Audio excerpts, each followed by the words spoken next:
à tous, chers téléspectateurs, bienvenue dans le JT de 17h. Je suis Géraldine Camier, je vais vous présenter les actualités sur le site de Moulibèze.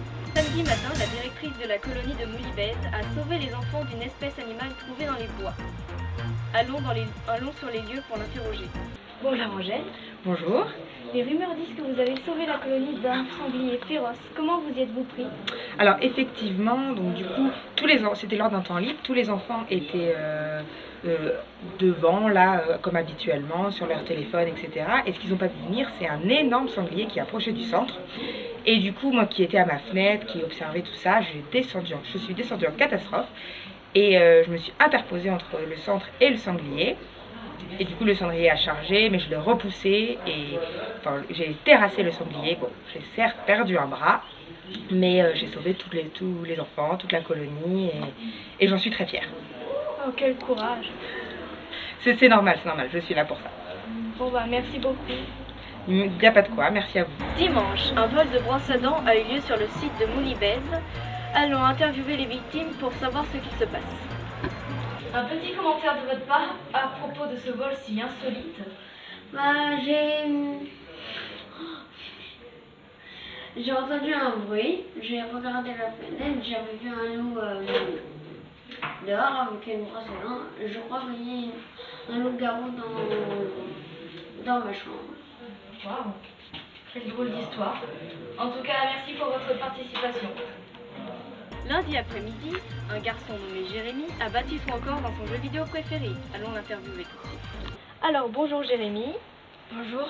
Il paraît que vous avez battu votre record à votre jeu préféré. Alors, pouvez-vous nous expliquer de quel jeu il s'agit et vos impressions, s'il vous plaît? Alors c'est un jeu qui s'appelle Counter-Strike et le but c'est de tuer tout le monde et de gagner avec des terroristes et tout. Et j'ai battu mon record sur un truc de terroriste et on a gagné notre équipe. Ouais, super. Ben bravo. Merci. Merci pour votre participation. À Moulibèze, vers le milieu de cette semaine, il ne fera plus très beau à cause d'un chanteur qui réussit à massacrer le temps et une chanson à la fois. L'hiver s'installe doucement, la Nigérienne, un royaume des solitudes, ma place est là pour toujours, le vent qui est pensé à des morts. Mardi, un enfant de 10 ans a trouvé une araignée dans son plat. Allons interviewer le cuisinier pour savoir ce qu'il s'est passé. Alors, bonjour Régis. Bonjour madame. Il paraît qu'un enfant de 10 ans a trouvé une araignée dans son plat. Qu'avez-vous à redire à cela? Je savais pas quelle araignée chez, parce que j'avais un animal de compagnie, j'étais au chaud, il n'y avait plus moyen de le retrouver, donc il va falloir que j'aille le chercher d'Asnestomo. C'était mon bébé quoi. Voilà. D'accord. Bon bah, merci pour votre interview. Merci à ti. Mercredi, l'équipe des infirmiers de Moulibèze ont réalisé une étude qui pouvait démontrer que le dentifrice pouvait avoir des vertus pour la peau. Interviewons Laurent pour en savoir plus. Alors, bonjour Laurent. Bonjour. Pouvez-vous nous expliquer comment vous avez trouvé que le dentifrice avait des bienfaits pour la peau? C'est pas compliqué, un jour je me brossais les dents. Et malencontreusement, ça a dérapé là, j'avais un bouton. Et le bouton a disparu. Donc ce que j'ai fait, c'est que j'ai pris le dentifrice, je l'ai donné pour des soins, des boutons, des coups de soleil. C'est parfait. Les gros coups de soleil, on applique le dentifrice dessus, les brûlures disparaissent, d'accord? Pour les boutons de visage, l'acné, pas un souci. Sur le nez, un peu de dentifrice, plus de boutons derrière. Sur les plaies, les enfants qui étaient coupés, je mettais compresse dentifrice, en l'espace de 5 minutes, plus rien, ça saignait plus, la peau réapparaissait. Je vous le dis, c'est le médicament de l'avenir. Vous pensez que ce produit sera un jour vendu au marché?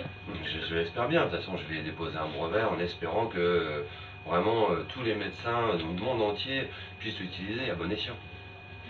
Merci beaucoup. De rien. Jeudi, un exploit a eu lieu à Moulibèze. Un enfant de 10 ans a enfin réussi à se mettre debout après tant d'années d'entraînement. Nous allons à la rencontre de sa mère, Fatou, pour savoir pourquoi son enfant Virgile ne s'est toujours pas mis debout après aussi longtemps. Bonjour Madame Fatou, que pensez-vous de cet heureux événement? C'est vraiment trop ému, c'est vraiment trop bien. C'est mon fils, quoi. Aïe, il marche. C'est trop bien. Marche. Montre-lui comment tu marches. Il recule même. Oh, c'est très émouvant, vraiment, je suis touchée. 10 ans que j'attends qu'il marche. Je le porte sur mon dos. Ça y est, il marche. sur le côté. Ah non. Ils sortent même. Ils sortent. Alors, pour résumer, la colo de Moulibès est une colo de fou!